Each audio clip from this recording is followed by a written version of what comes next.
There we go. I think we're recording. Yes. Okay, great. Sweet. Okay. Thank you so much, everyone, for being here. Um, yeah, welcome to this it's UCD Film Society Q&A event. Just before we kind of get into it, I'd just love to say a few thank yous.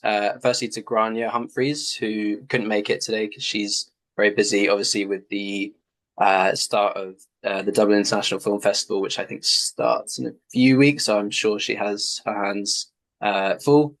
But she very kindly reached out to me and kind of got us on board with this opportunity to have a conversation with Katharina.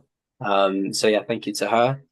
Then obviously to Gillian, who is from the Bord Gais Energy Theatre, which is where obviously Dr. Strangelove is about to have its Irish premiere, and she kind of, coordinated this whole thing. So thank you to her. And of course, Katharina, who has very kindly taken the time out of her undoubtedly busy schedule to have this conversation with us. Um, yeah, so thank you everyone for being here. Obviously, thank you to the guys from the society who have taken the time out of their busy schedules to do this.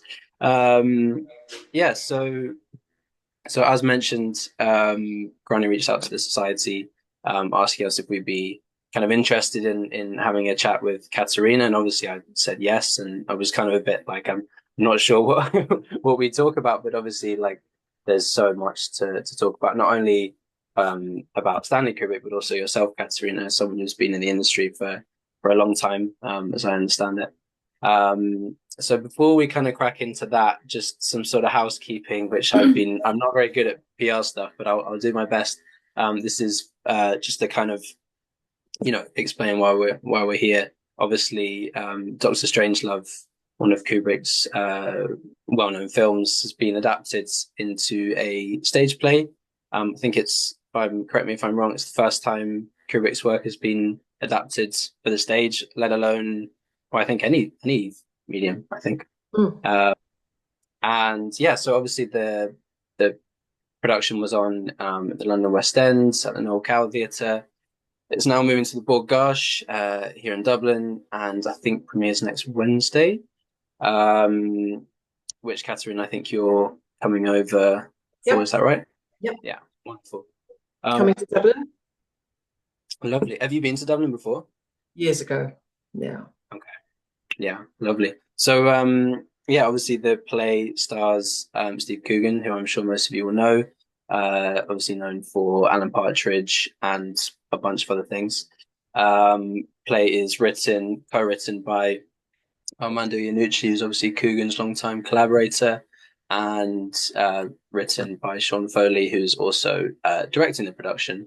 And the play will run to Saturday the 22nd. So that's the Strangelove stuff there. We'll obviously try and dig a bit deeper into Strangelove. Some of my people have some questions that are more specific, which we'll crack into. But yeah, just briefly, just to kind of introduce, I know we talked a little bit before, Katerina, but just to give you kind of a more in-depth look at kind of what we do as a society. So we're here for UCD Film Society. We are technically the biggest film society in Ireland. We make student shorts every year. We kind of do like a 50-50 split, or trying to anyway, between watching stuff. So we do screenings. So Pedro and Oshin, who are here, they run screenings, which they can maybe tell you a bit more about later. Um, and yeah, so we do screens, and then we also do productions. So since COVID's, it's kind of a slow start initially, but we're trying to do a production a year, sometimes two. Last year we did two in the same term, which was which was bonkers because we only have one camera, one boom. So we were kind of like tussling back and forth for equipment, but that's just kind of always the case with student productions, and you just sort of make do. But that was good, and yeah, we were just essentially a big society of cinephiles, people who love cinema, and of course, Stanley Kubrick is one of those people who we love. And yeah, I actually, just before we start, I have a brief question just before. these guys ask their questions. Just because we're making this production at the moment, which I'm co-directing, and Pedro's on, and Owen's involved in an Ossian. Um, as someone who's been on numerous film sets from like a quite a top level, what would you say is something that all good film sets have in common? Oh. Uh, hmm.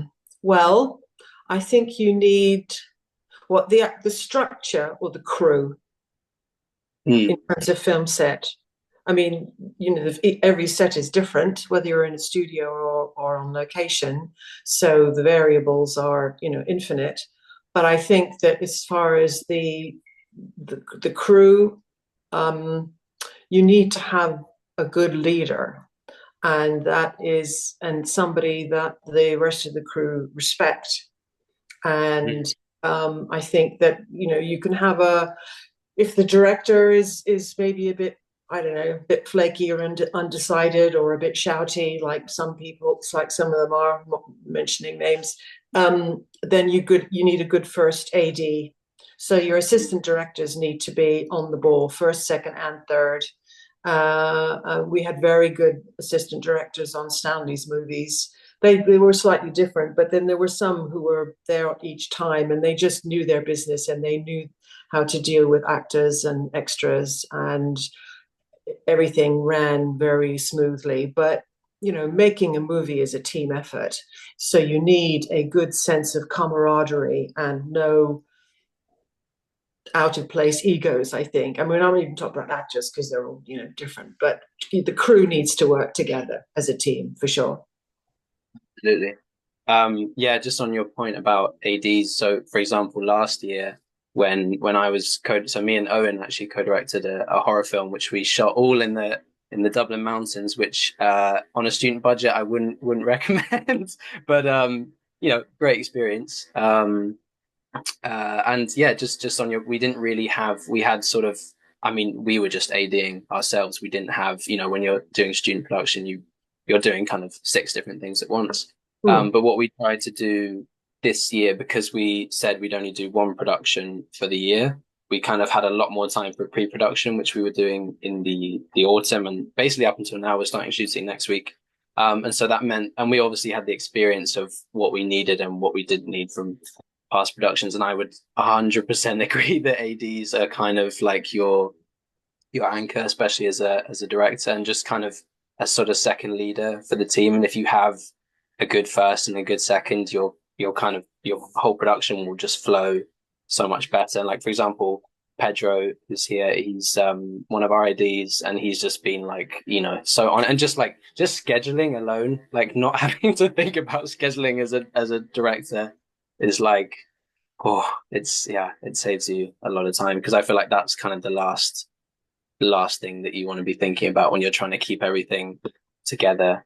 Yeah, pre-production and pre-planning is really important because there are so many variables, and certainly if you're shooting, you've got a plan to shoot outdoors and it rains, and that you need weather cover, and mm, you need to have somewhere else to go that's nearby so you don't waste everybody's time. Um, so you have to plan for all the variables. I mean, you can't foresee everything. You can't foresee an actor getting damaged, for instance, or hurt, or something going horribly wrong with the camera. I know it's all digital now, so you don't have the problems of film splitting and cracking in the camera and all that sort of thing. So from that point of view, I think it's a lot easier. mm, But your first AD and your production manager are the people who need to make it run smoothly, while the director, is thinking about the story and the film and his actors, and yeah. so that is taken away from him. I think anyway. I mean, I've worked on quite a few movies, and I watch people do it differently, and certainly the production office where all the boring but necessary stuff happened. Yeah, absolutely. Well, yeah, I definitely don't envy the days of film where you would be sort of like tremble. I mean, obviously in the student production, you wouldn't really. I mean, that was standard before, but we couldn't afford that. And I definitely don't envy the anxiety of sort of waiting for for dailies, and waiting for stuff to come back from the lab. That's just That's one anxiety we don't need. But yeah, anyway, so just before we start, I'll let everyone just introduce themselves briefly. I'll just say again, I obviously from the Film Society. This year I'm the tech officer, which means I'm kind of in charge of all the equipment we have and just kind of making sure that it's in order, which is actually harder than you would think because there's always people coming and going. But yeah, and I'm part of the productions team. So yeah, Pedro, do you want to introduce yourself? Yeah, of course. I am Pedro. Like Max said, I'm the screenings officer with Oshin and Nefertari, Oshin being here in the video call as well. So we get to choose the movies, make popcorn, ahead of logistics and stuff, and also being first AD on the production sides in this year. And I really appreciate Max allowing me. I don't think I'm the that girl, but I appreciate it. Anyway, Owen, do you want to introduce yourself? I'm Owen. I'm a co-productions officer with my co-producer Emma. And as you're saying, like the crew, when you have a good crew, it really, really makes everything. And so having Max and Pedro and everyone involved is just absolutely fantastic. So I'm very excited for this year. Christian, do you want to introduce yourself?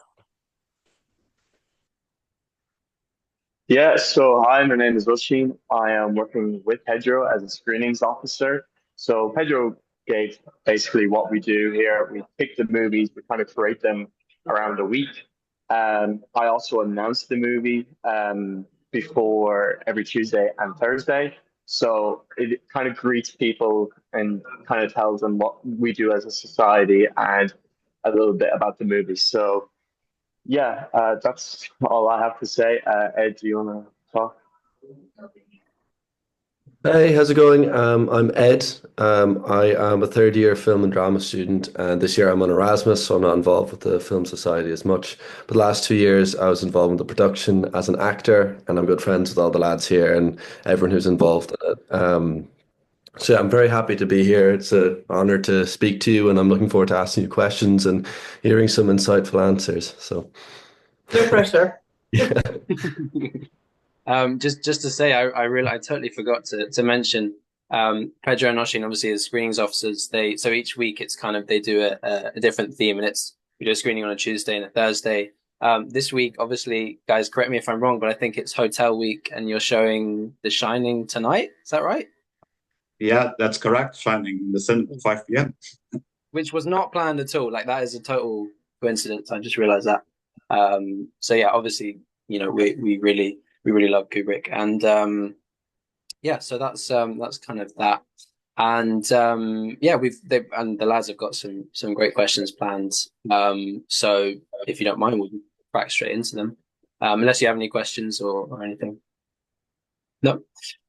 Great. So Pedro, if you wouldn't mind, do you want to start with your first question?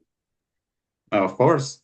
So obviously we already talked about the play a bit, but speaking of that, with the stage adaptation of Doctor Strangelove being obviously the second time Red Alert, the original book, is adapted to a different media, what do you think this play will add to it that the movie doesn't tackle, or do you think that could be enhanced by it being a play? What does the play add to it? So, because yeah, like what's the difference? well, Because the movie in itself is already like a play, the way it's staged. So what could the play it's being brought to the theater could add to it? I think Armando and Steve Coogan tried very hard, because obviously when they came up with this idea, when we had a good look at it, and when Stephen came on board, and initially we thought, oh, this is quality people we're dealing with here, and I think that they tried to bring it up to the modern consciousness, really, and introduce a little bit of what's going on in the world right now. A friend of mine went to see the play on the last night at the Noel Coward Theatre, and she said that the actor, whose name I forgot, who plays Turgison, who played Muffley, put on a quite an accurate Trump accent. So that was fun. I wish I'd seen that. But the thing about Dr. Strangelove the movie is, when did it come out? 1964. So 2 years after the Cuban Missile Crisis. And everybody was, terrified. And we were living in New York, and we used to get drills about what would happen if we heard the siren and, tinfoil hat and hide under the desk, and that will save you from nuclear fallout. So everybody was absolutely shit scared. And it was, President Kennedy, obviously, who averted the whole thing. But the writers based the character, Turgidson and Jack D. Ripper, on Curtis LeMay, who was the strategic air commander, who was, belligerent warmonger who killed hundreds of thousands of people, especially Japanese people. And he was cigar chomping guy. And the thing is that he's well known back then.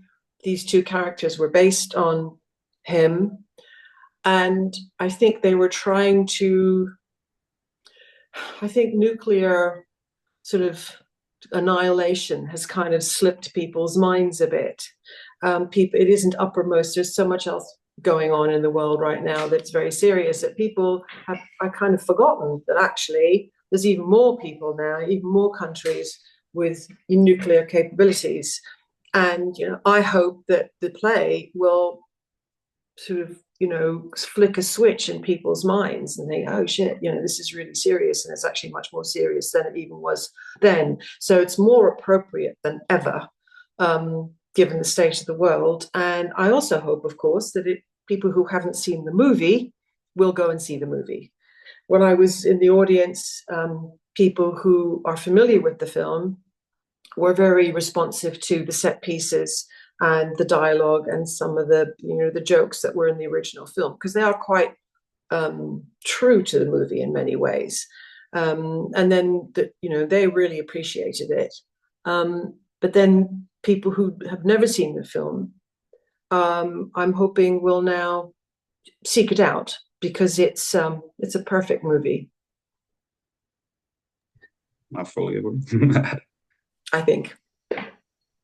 Just on that point, Katharina, you were saying how nuclear kind of threat isn't something that we maybe are thinking about right now, because you were saying there's so much else going on, which I totally agree with. But just on that point, it's really interesting. I live in, my family live in Sweden. I'm not from Sweden originally, but my mum is half Swedish. And in a lot of countries in Europe, Sweden and Germany in particular, I think it was about a year ago or half a year ago, we got these like leaflets sent out. I don't know if you heard about this, but Sweden, we all got a leaflet which was basically titled "In case the crisis comes" or something, which is basically like just and because Sweden is on the Baltic, it's obviously quite a strategic point for Russia and other places. So yeah, I mean it had stuff like have this much water and have this ready and all that, and it was quite like, oh my god, like that seems a bit much. But I'm going to have to ask my son, because my son and his wife live in Sweden, so I'm going to ask them. Yeah, no, I'm not making it up. It is everyone. No, I believe you.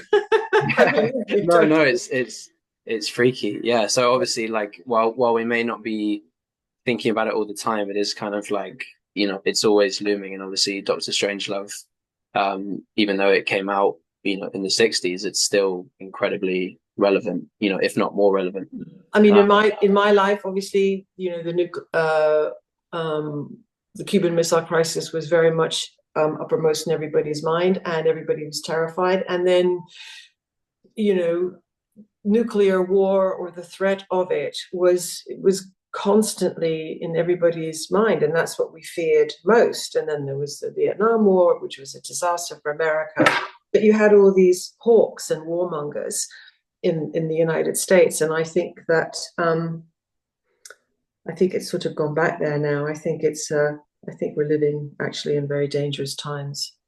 So yeah, I hope people appreciate what they're trying to do with this play. It's a pity it isn't a longer run, but I think what happened was that Steve Coogan had to find a window of time that he had to do this play, which is probably why it isn't sort of running. I don't know what he's going to do next. personally, I would like it to go to America. I'd like it to play on Broadway, and then there's a slew of American actors who could do that role as well. I think, but it's also going to be on television in the UK, on National Theatres Live. Yeah, So that's yeah, going to be fun. yeah. They're Are you showing. going to see the play? Are you going to see the play? We hope so. Yeah, we're trying to sort a date out with Jill. Actually, yeah, would be incredible. We'd love to go see it. So yeah, fingers crossed. Um, yeah. So just on a similar note, just kind of staying on topic with Strangelove and politics. Oh, and I think you've got a question about Strangelove. Is that right? Yeah, so like watching it, you can kind of clearly see, and as you're saying, like it's incredibly political and incredibly relevant. Sorry, I also study politics and philosophy, that's why I'm so interested in this specific topic. But like from the 1960s audience perspective, as you're touching on as well, like it must have been absolutely shocking. Like it's watching some sort of horror movie in a sense. And I think that's why it's such a good dark comedy. And my main thing that took away from it was that it's like when it comes to art and it comes to say hegemonies, like like American worldview at the time would have obviously been anti communist. And I think one of the critically best part of the movie is how it's flipped around to the usual script of like it's not the communists who are the bad guys, it's a rogue veteran American who there's like so many different kind of like things going on with his character who's gone kind of crazy with this McCarthyism, which would have been obviously just after, like literally just after the 50s, McCarthyism kind of dying down. Like he would have been a clear example of one of these kind of fanatic anti-communists coming in, and he's literally starting the end of the world. So it must have been just a crazy experience at the time. And that's what I'm trying to get at, is that like art is best when I think it kind of critiques and sort of shows through the cracks of our reality. Like how Strangelove himself is an ex-Nazi officer, is based on a real, Operation Paperclip, which the US government brought in ex-Nazi scientists. So like it's got all these real elements with obviously the fictitious, like, fictional elements. So I'm just saying, do you think, like, was your father quite political? And I mean, obviously from the movie it seems like that, but he's so politically aware for the time. It was almost shocking seeing that, being like, if this was put out today it would kind of make sense, but the fact is in the 60s really hit like home to me how genius he is. And that's what my question is, just do you think he used politics a lot kind of to influence like the current politics of the world, to influence his movies? Um, well, he obviously was very political, and he obviously used what was going on in, he was an American, and he obviously used what was going on in his own country. So, for instance, when you think that Curtis LeMay, one of his visions was keeping B-52 bombers in the air 24/7 as a deterrent against the Russians. Mm. And he was also, a cigar smoker. So Turgison and Ripper were sort of an amalgamation or distillation of this dreadful general, who said that if they hadn't won the war, that he probably would have been hanged for war crimes. Yeah, he was a shit, actually. So, but Stanley, I think, I wish he was still around.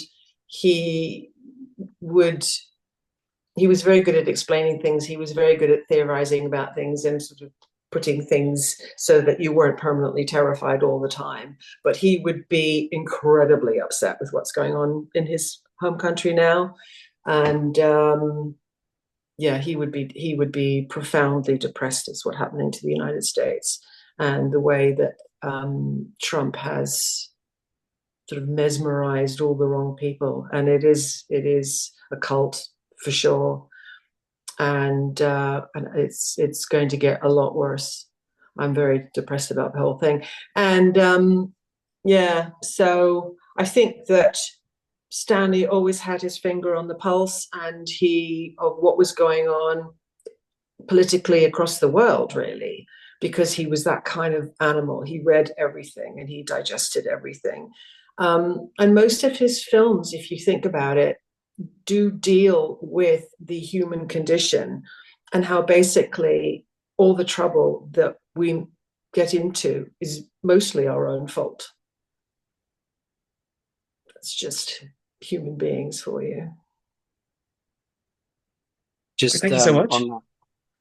On that point, Katharina, I saw in an interview with you with the with Sight and Sound, I think it was. Correct me if I'm wrong, but in Sight and Sound, I think that's right. You've probably done quite a few, but I saw you were talking about sorry, you were talking about Eyes Wide Shut, and kind of its reception at the time, and obviously, I think you quoted saying that it was your stepfather's favorite film. I think when he finished it, the one he was most proud of. So, and obviously, I think you talked extensively about how his films maybe initially were kind of not as well received as he would have liked because people maybe didn't understand them. And I think you said a quote saying, probably paraphrasing, but when you hold a mirror up to society, the world kind of rebels initially. It's kind of like, oh, it's a little bit uncomfortable. And I think with Strangelove, Yes, he did that. And one of the reviews said that the film was so outrageous that Stanley should go to prison for treason.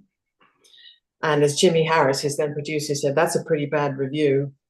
But it struck a chord, and it's one of his best loved films. Eyes Wide Shut. He bought the rights to the story. Had been holding on to it for 30 years. Had lots of various ideas of how he was going to deal with it. Different actors were interviewed and discussed, and he held off because he felt he wasn't ready or experienced enough to deal with the subject that everybody is familiar with, which is, jealousy and love, and everybody's an expert on that. And in my experience, people who saw Eyes Wide Shut when they were quite young thought that it was very badly sold and marketed, in my opinion, and they thought they were going to see a much more lascivious, Tom and Nick, at it movie, and that it was going to be much more prurient than the very serious film that it is, in fact. And they didn't get it, and they were bored, and they go, oh, what big deal. Those people, because I read all the reviews and I read all the things on Reddit and the sort of SK fan sites and everything, and they said, oh boy, I saw the film 20 years ago, I've been married and divorced twice, and boy, do I get that movie now.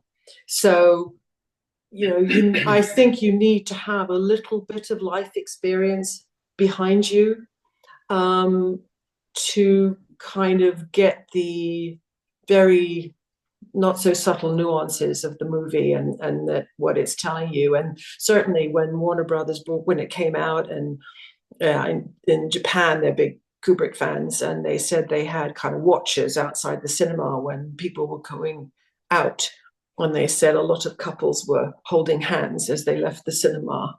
So, and my friends who I took to the premiere in London just said they all had rather tense conversations in the car on the way home. So I think it touches everybody, and people like it much more now.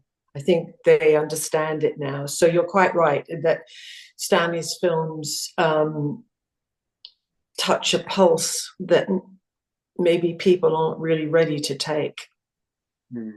Yeah, absolutely. Well, it's really interesting what you were saying. Just briefly, I'll move on to the other questions, but it's really interesting what you were saying about the marketing of Eyes Wide Shut and how, because it's, the studio want to present it in one way when the film isn't necessarily that. And I think I don't know if you've seen Baby Girl, but I was listening to an interview with the director of that, and she was saying that, the studio have marketed it as kind of like a sexual thriller when it's not that. She said it's like a comedy of manners. And I think often films, because of their like supposedly like sensationalist kind of topic or themes or whatever, then they kind of just take that and they run with it, and then that will lead to kind of a misunderstanding of it.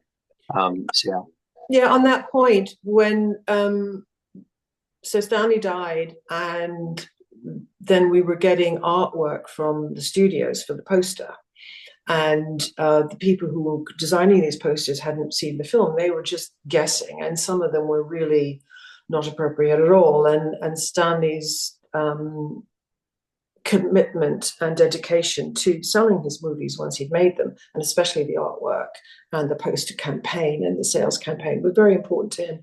And he took a lot of time talking about the artwork And so my mother's a painter. I'm an artist as well. So we decided that we were going to do it. So we did these 3 posters with masks of Tom, Nick, and then the 2 of them on the red background. We worked for, excuse me, we worked for months. And it was as much time as we had. And then we showed the posters to the heads of the studio and Tom and Nick, and they liked them. But then the studio said, you've got the 2 most famous actors in the world, and, you're making posters with masks. So we had to go back to the drawing board and then produce the poster that you saw with the mirror. So the mirror is our mirror. It's hanging upstairs in my mother's house. So we did that. But it was the trailer, obviously wasn't the trailer that Stanley would have made had he lived, because all they had was the Show West thing that he showed the studios, which was a teaser. So, marketing is incredibly important. However, having said that, the idea is to get as many people into the audience, the first showing, that you can.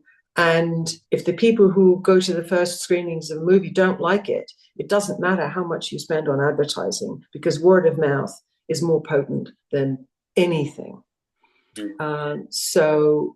Although marketing is very important, your poster campaign is very important, but in the end, word of mouth is what gets your movie to make the money. Yeah, absolutely. Great. Okay. We're just gonna move on to Joaquin, who has a question about. I don't remember what you had a question about. Sorry, I'll let you ask it. First of all, I just want to say thank you for taking the time to answer the question. It means a lot to me and the society, of course. When Soderbergh made the remake of and Tarkovsky's Solaris, which is akin to 2001, a lot of people saw it as Soderbergh's own reaction to the themes and ideas expressed in the original film. Why do you think Doctor Strangelove is being adapted, and what is its relevance to our current political state? Oh, I think you've just answered your own question. It is incredibly relevant to what's going on now. And it is a subject matter that was relevant in the 60s. And, we're there again. We have versions of Curtis LeMay and, in powerful positions, and where we have a lot of countries who have also developed nuclear capabilities, and everybody's very angry with everybody all across the world, and they're all sort of rattling their sabers at each other. So I think that the play, the writers and the director and the actors, so this is it couldn't be a more relevant topic for now.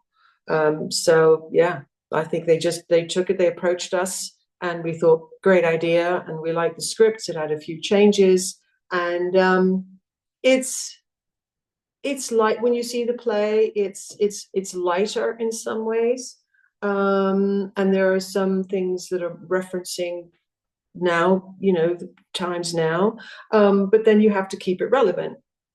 So as I said, it's a story of the ages. Thank you so much. Thank you. I don't know if that answers your question. No, it's perfect. Thank you so much. Thank you. Just on that point where you were saying that it's so relevant to now, I saw a quote from Sean Foley, who's directing the production, and he said, I'm just going to pull this up so I don't butcher it. He said, "The worse the world gets, the better it is for the play," which is obviously, quite tragic, but I guess true. And obviously, true. You were talking Trump, and we have Elon Musk and all those people. Depending on your political leanings, it's obviously quite an intense time. I think we can all agree. Don't get me started. But the thing is, I think this is true, is that great artists will reflect the times that they're living in. So the classical painters before the advent of photography were recording or interpreting what was going on in the world, historical facts, because also for the people who, illiterate people who couldn't read, they needed pictures to show you what was going on, and there were all these kind of symbols and depictions in paintings that the people then could read. They could understood it. So if you think of Picasso's Guernica, that was his artistic reaction to the horror that was going on, in his country. And I think that those, whether it's Ligeti, for instance, the piece of music that is in Eyes Wide Shut, when he wrote that, he said, I watched an interview, and he said he wrote it because he was imagining stabbing a dagger into Stalin's heart.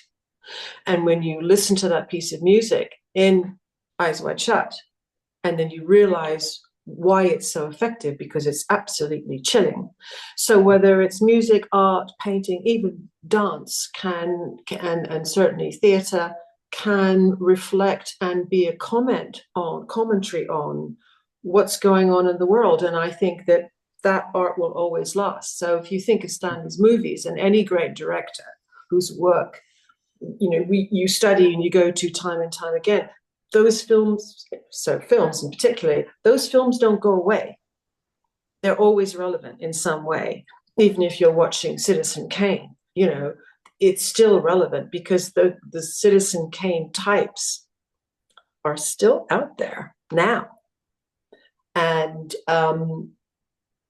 you can always, whichever movie you see, you can just think, oh, well, that's just like so-and-so who's walking the streets now. So great art will always reflect what's going on in the world, I think. Absolutely, I'd agree. Yeah, so I'm just going to move on, kind of stray away from Strangelove slightly. Hopefully we'll come back to it at the end. So Ed has a few questions. I think he has one specifically on Barry Lyndon. So I'll let you say that. Yeah. So yeah, I'm very interested in Barry Lyndon, because I'm pretty sure it was one of the first sets you were working on, like you were actually given a role with Kubrick and stuff. And of course it's in Ireland. So and I believe it was locations was your job. But anyway, I just wanted to ask a question about that process in general, and if Kubrick was like your stepfather, if he was kind of insistent that the Irish scenery is used for the film, because of course like it's about an Irish protagonist, but like a lot of the film isn't about Ireland. I mean, the first act focus on Ireland, but he just as easily could have filmed, because a lot of it is in these big ballrooms and kind of regal settings, so it didn't necessarily have to have as much filming in Ireland as it did.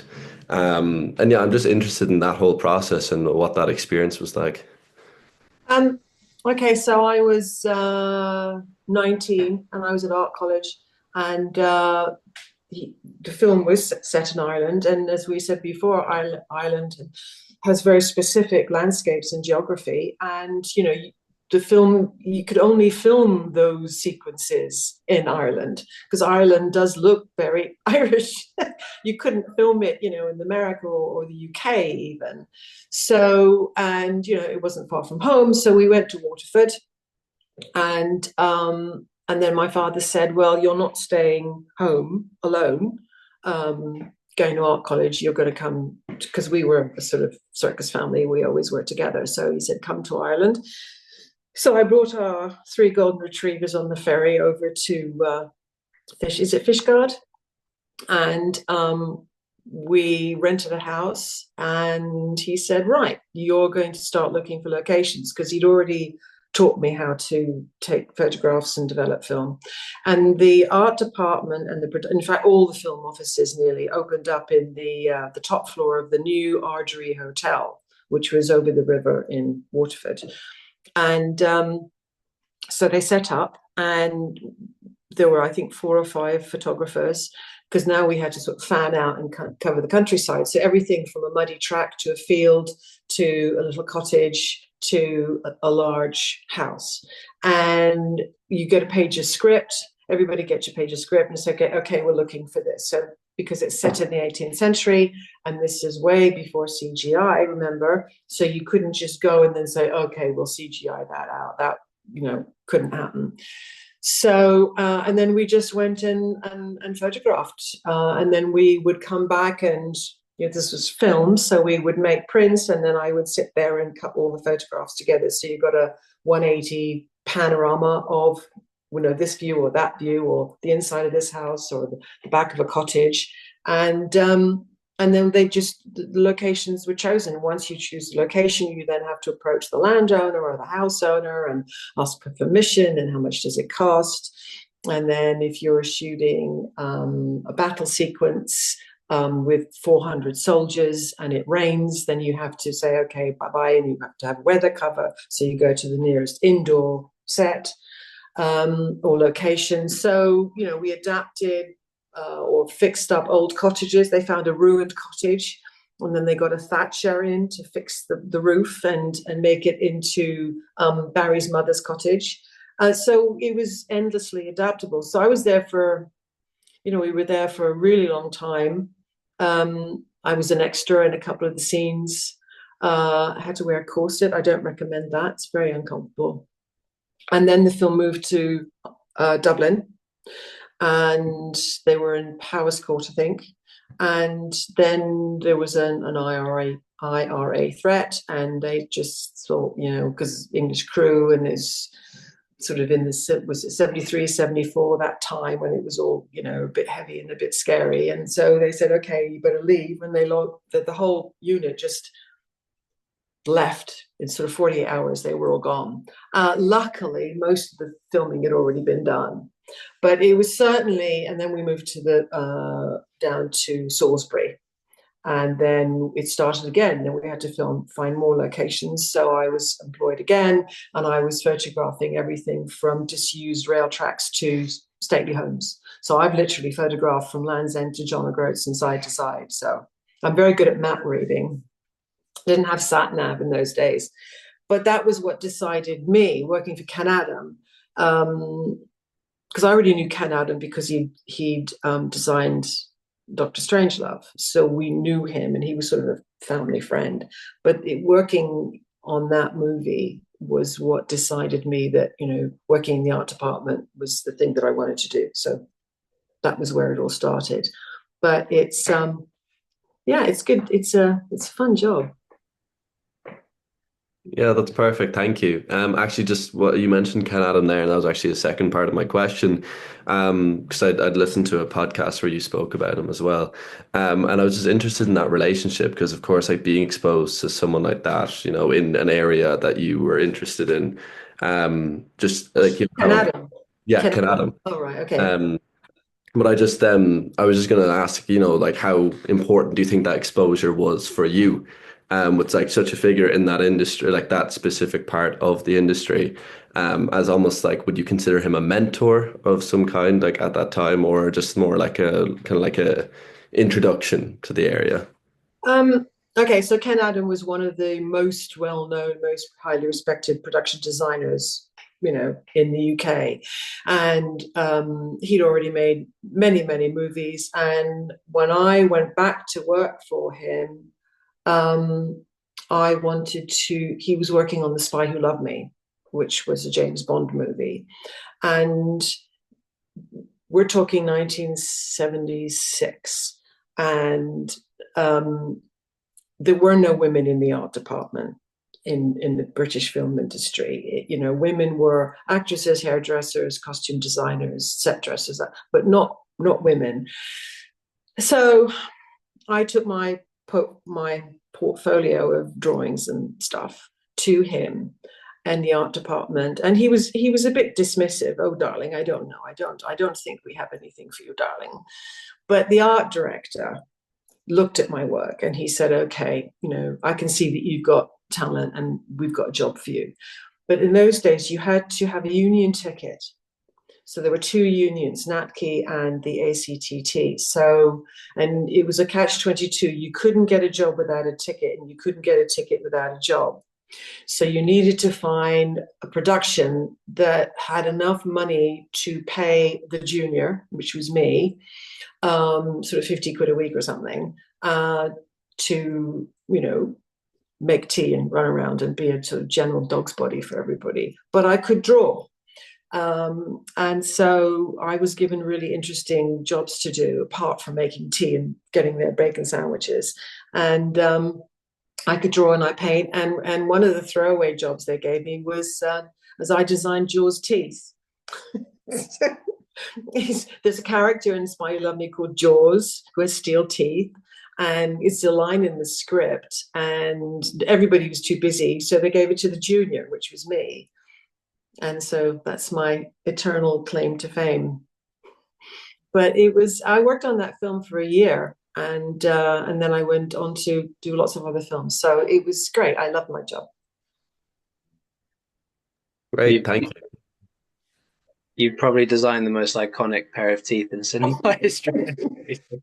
I remember poor Richard, he hated wearing them because Richard Keel, I've actually got a lovely poster that he gave me when somebody signed it, and he signed it and said, "Dear Catherine, great job on the teeth, love Richard." But because he was a giant, his mouth, his palate, his teeth and everything were all a bit wonky. And so anyway, once I designed these things, they went off to be made by a dental person, and they had to cover his own teeth, and they were really uncomfortable. But it was such an iconic character. But he was only in 2 movies, and yet everybody knows who Jaws is. So that was fun. He was a sweetheart, nice man. All 7'6" of him. I remember I used to be a massive, when I was about 9, 10. I was like a huge James Bond fan. I didn't watch because those are the Roger Moore ones, right? So I think I watched The Spy Who Loved Me when I was really young, and I remember being absolutely freaked out by those teeth. So it's great to know that you designed them. That's amazing. So we'll just we'll sort of circle back to Pedro's just. Sorry, I digress. No, that's okay. So I'm just gonna see if Pedro's okay. We'll wait for Pedro. I'll go back to Pedro has the best backdrop. Yeah, he's come prepared. Okay, well, we'll wait for Pedro. Ed, if you don't mind, I know you've got a question about young filmmakers, if you don't mind. Mm-hmm. Yeah, of course. Just you had mentioned before in other interviews and stuff about, and there was what you were talking about there, just as a woman, being in that art department or just being in the industry at all at that time was, you're at such an incredible disadvantage, and that's such a massive challenge and struggle to an already notoriously kind of gate-kept and exclusive society of the film industry. And I'd just be interested if you had any advice in how to I know unfortunately most of us here won't face that specific challenge for obvious reasons, but just in general, how, what drove you to tackle that and to combat that and to get past it, and just advice for just general young filmmakers who are trying to still get into this possible to crack industry. Yeah, I mean, just because I was in the art department, so and it was what I wanted to do more than anything. And I would go to bed at night dreaming of my Oscar. But it wasn't just because I was female, but I was also Stanley Kubrick's daughter, and they wanted me to fail badly. And there were 17 men in the art department that I worked with, and some of them were nice, but some of them were grabby and all that stuff. Wouldn't do it now, but anyway, well, they would ruin my work. I would go out for lunch, go out for lunch and then come back, and I would be working on a model of the submarines, say. It's because you make a lot of models when you're making film sets, and it has to be okayed and figure out how much it's all going to cost. And I came back and made painted dicks all over it, which was, childish, I think. But I think that anybody going into the industry, it's changed a lot. And I think that the moguls and the heads of studios and the people who had visions and people who had auteurs in their stable of directors, that's probably all gone now. And it seems to me, looking from the outside, that most of the film studios are run by accountants, and they just are looking at the bottom line. So I think I have to go back to what Stanley used to say when people came up to him and said, how do I make a movie? And his answer was, paraphrasing, is, get a camera and make a movie of any kind, because he learned from the ground up. I mean, he started as a photographer, and he would get his social security money. He would, play chess for money, and nobody ever got paid. He was sound man, cameraman, and he did absolutely everything. And he would get short ends, which is little bits of film. So back in the day when you had big reels of film, if you didn't use it all, what was cut off was called a short end, right? So proper celluloid film. And then he would use that.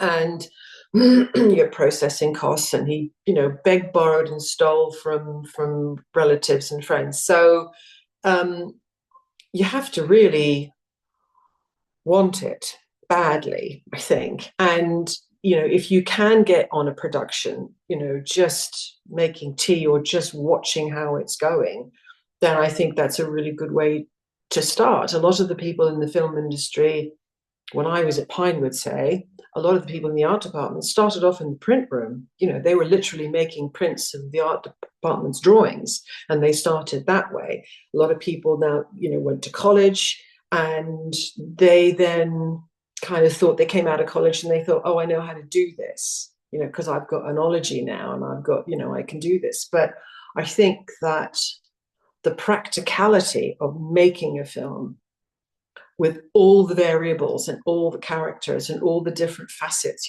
sound and light and acting and scripts and sets and production, you can't really learn that from a book or from a professor. I think you have to sort of just get down and dirty and do it. And if you do it yourself with some friends, I think that's the best way to learn, because you learn all the mistakes. And a mistake is not it's not a mistake, it's a lesson. There's no such thing as a mistake. It's just another lesson along the way.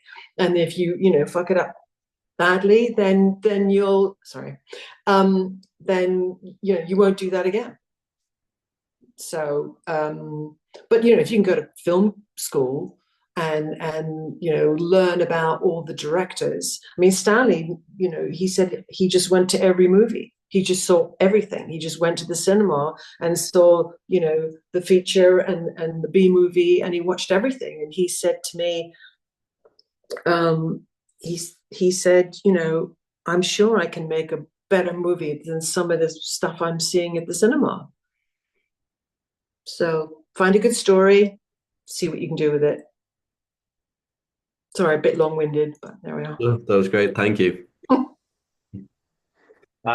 Yeah, I mean, I just on that point that you were saying with, like mistakes aren't really just, I mean, they can be depending on the mistake, but generally it is just a good learning curve. And I think we've certainly, us who are in production and making stuff here at the Film Society, like, we have some fantastic equipment, but ultimately, we're all learning as it goes. And like, just even the progression from last year, making a short up in the mountains and more like guerrilla sort of filmmaking, and now moving into a more kind of sort of calm, well, let's say calm, organized production. I think you're definitely always learning. I think definitely being with people that trust, even though that everyone's going to make a mistake, but that you can kind of trust each other to be like moving in the right direction.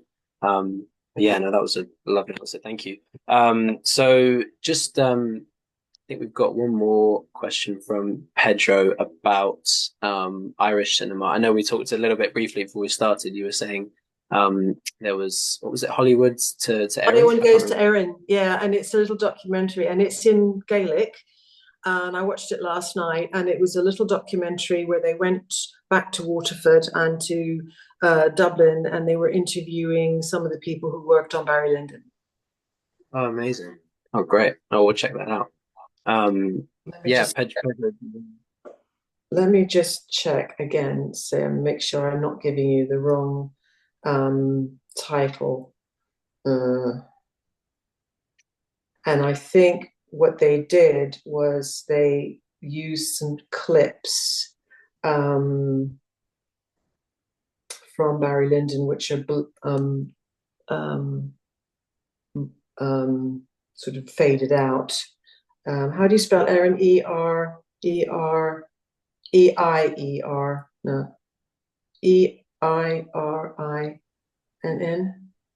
Is that how you spell it? I think so. Yeah. E-I-R-I-N-N. Anyway, I think that's what it says. And it was also on the this is not working. No result. I think it's on YouTube.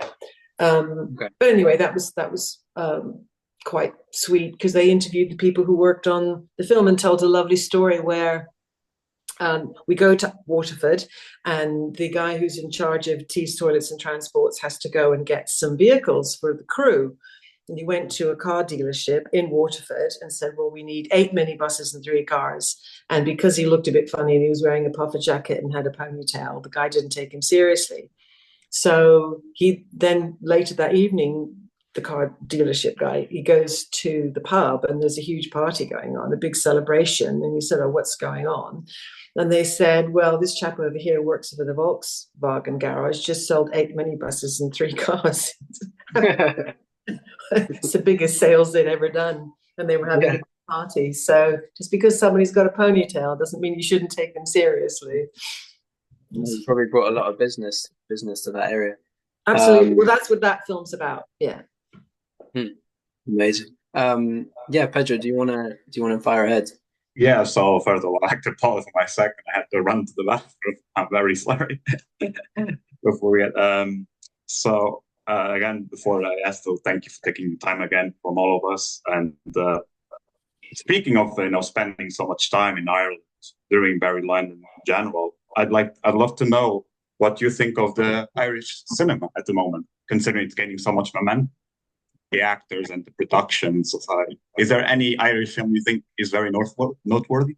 I confess I haven't got a clue.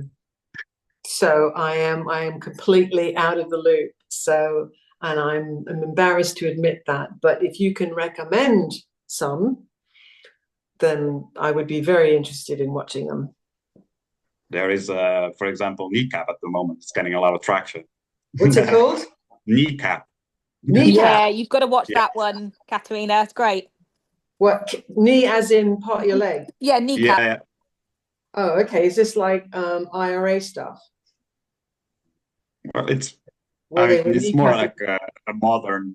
It's more rebellious modern. Think more like Straight Out of Compton. That type of style, like rebellious. Okay. More than political rebellious and more funny. Okay. Okay, I've written it down. I will watch it. Thank you for the recommendation. No, of course, no problem.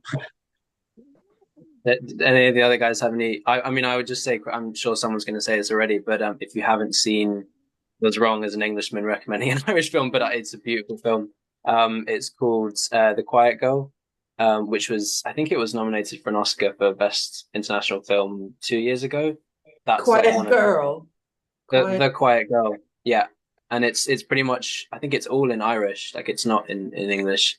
Right. It's a beautiful, beautiful film. I would highly recommend that. Okay, I will see if I can find it. Any other guys, you've got any last minute recommendations? Banshees of Inisherin. Yeah, you must have heard of that one, Katharina. Which one? The Banshees of Inisherin. Oh, I love that. Oh, I love that. Yeah, brilliant movie. Brilliant movie. Amazing. Yeah. Yeah. Excellent. Like, oh my God. Yeah. It was very much, I loved it. What was the other one he did a few years ago when he was the cop? 3 Billboards? No, it's an Irish one where... The Guard? The Guard. The Guard, yeah. Good one. The Guard. God. That's it. Okay. I will do my homework. There's also In Bruges is like, it's not in Ireland, but it's using Colin Farrell. That's a great film. He's a wonderful actor. Yeah, no, In Bruges is great. I like both of those guys. They're superb actors. I think Brendan Gleeson do, I think. Sorry? I think Brendan Gleeson, the main guy well, the guy with Colin Farrell, I think he's a creative fellow of UCD. So we've actually been trying to get him in for some Q&A. So hopefully that will convert at some point. Oh, Lovely. He's such a that would nice be fun. chap. Is he? Yeah, he's such a nice chap. I worked with him on Potter. Okay. Oh, yeah. Owen, sorry, did you want to say something briefly? Well, I was just gonna say, for an authentic Irish experience, there's another Brendan Gleeson film. I don't know if you've heard of it, called Cockamish. And it's this like horrifying movie that they show to all, like, teenage Irish, like people learning Irish.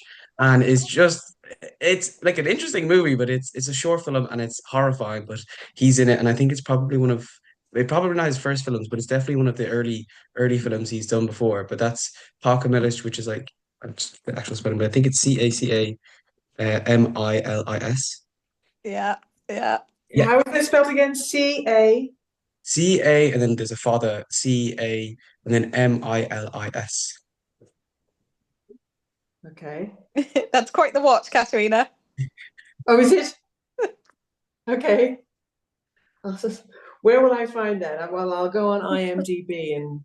It's on YouTube, actually. It's on YouTube, that one. Yeah. Oh, is it? Yeah. Okay. All right. Do I need to have a stiff drink before I watch it? Yeah. Me and you should be on the rose for that one. It's a date. Okay. Wonderful. I think that's all, unless I'm wrong. I think that's all the questions from us. I hope we haven't bombarded you too much. No, that's fine. I hope you guys get to see the play. Yes. Yeah, we're trying to sort it out. Fingers crossed. That would be fantastic. Yeah, I think I don't know if we've been over time. I know they gave me sort of guideline. I probably ran right over that. I'm sorry if I've wasted anyone's time. But yeah, just I think we'll if there's nothing else, I think we'll sort of wrap things up there. But yeah, before we go, like obviously I mean from the society and obviously the lads, would love to say a huge thank you to you, Katharina, for taking the time. We, as students, we are always trying to kind of talk to people who are, who have a lot of industry experience, and you're obviously one of those people. So we really appreciate you taking the time to have a chat with us and kind of engage with us, and especially just all the work that you do to kind of keep, Stanley Kubrick's work kind of alive. I think is really important because he's obviously such a. I mean, I don't think his movies will ever disappear. Whether you're Cocteau or Buñuel or Hitchcock or Fellini, any of those guys, but I think people like to make up stories about people that they don't know. And after Stanley died, there was a lot of crap written about him in the newspapers because he didn't do a lot of the interviews. He did interviews when he had a film to sell, and the rest of the time he just wanted to do his own thing. So they made up a lot of stories about him, and so when did he die? 25 years ago now, and it's coming out 26 years. And I discovered the internet, and I discovered alt movies, Kubrick, and you guys were all babies then, but it was a toxic place, and people were making up a lot of stories, and I just had to go on there, and I didn't have an avatar. I just said who I was because I needed to correct, and of course they didn't believe me, and then Warner Brothers had to come in and say, no, this person is who she says she is. And I do, for my sins, I still go on, Reddit and places like that, because quite honestly, the BS that they're still talking about him, and I just have to point out, look, there's family out here, and you can't say these sorts of things about a person that you didn't know.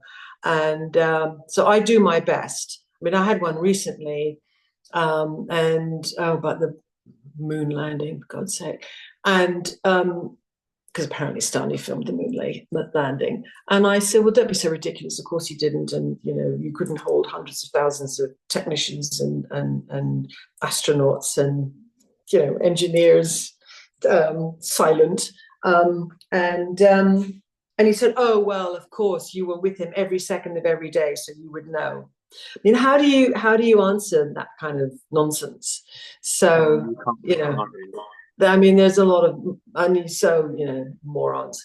But so we do our best. My uncle made a great film called Stanley Kubrick, A Life in Pictures. I don't know if you've any have seen it. It's very good. And then there was one a bit more recently, which took his recordings, his interview recordings. So you hear him speaking. Kubrick by Kubrick. Exactly. Kubrick by Kubrick. And that's it's on Sky Arts. Oh, thank you. And You're welcome. That's a really brilliant one. I really like that. And also it's nice for people to hear his voice, I think. Because people just sort of build up this wrong idea about him. And, and eventually I'm going to be, well, if I live longer, I'm going to be one of the few people who actually knew him. So it's kind of my duty, really, to set the record straight as far as I can. So that's what I do. No, well, we really appreciate it. What was that called? Kubrick on Kubrick, did you say? Kubrick by Kubrick. It was done by a French company that we worked with. But yeah, it's on Sky Arts. Okay. Yeah, awesome. There's also another one called Kubrick Remembered, which is part of a box set collection that we did 7-8 years ago. So that's more recent interviews than the 2000 A Life in Pictures, but yeah, along the same lines.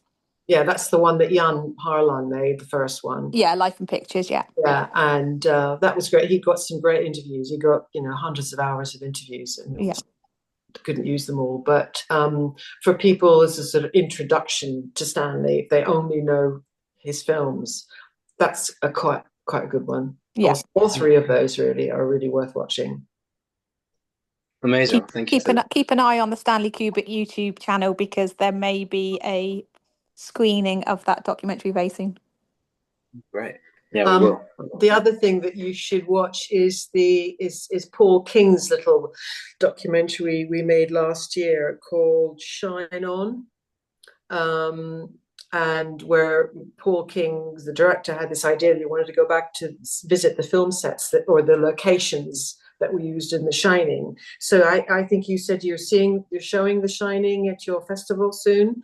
But play Shine On before or after. It's only 25 minutes. It's on our YouTube channel. But it's a really good, small but perfect documentary about the locations that are still up at Elstree that remain, and he does sort of side by side shots of then and now. Yeah, that would be a good thing if you could combine those two. Real double bill. Yes. Yeah, Pedro, I think you guys will have to figure that one out. That would be great though. Yeah, lovely. Well, yeah, just again, thank you, Katharina, for chatting with us. We really appreciate it. And just before I go, I've got to just say a massive thank you to Grainne, who couldn't make it, but just thank you her for kind of getting us in touch, and to Gillian from the Bord Gais, who was also coordinating this whole thing. And just to remind everyone that Dr. Strangelove has its Irish premiere next week, next Wednesday, I think. And Katharina, you'll be in Dublin for that. So I hope you are you a Guinness fan? Absolutely. Yeah. Okay. Well, I hope you get a good pint of Guinness when you're here. Max, on that, I'm just going to say thank you so much as well. Jill here from the Bord Gais Energy Theatre. And thank you, Katharina and Nikki and all the guys, Owen, Oisín and Pedro, for doing this event. Really appreciate it. And it's been fascinating. So thank you again for taking the time. Okay. Pleasure. Thanks, guys. Nice meeting you all. Yeah, you too. And I hope I answered some of your questions. So you did. That was fantastic. Thank you, and enjoy Dublin. Okay, take care. Bye-bye. Thanks, everyone. Bye. Thank you. Bye. Yes, thank you.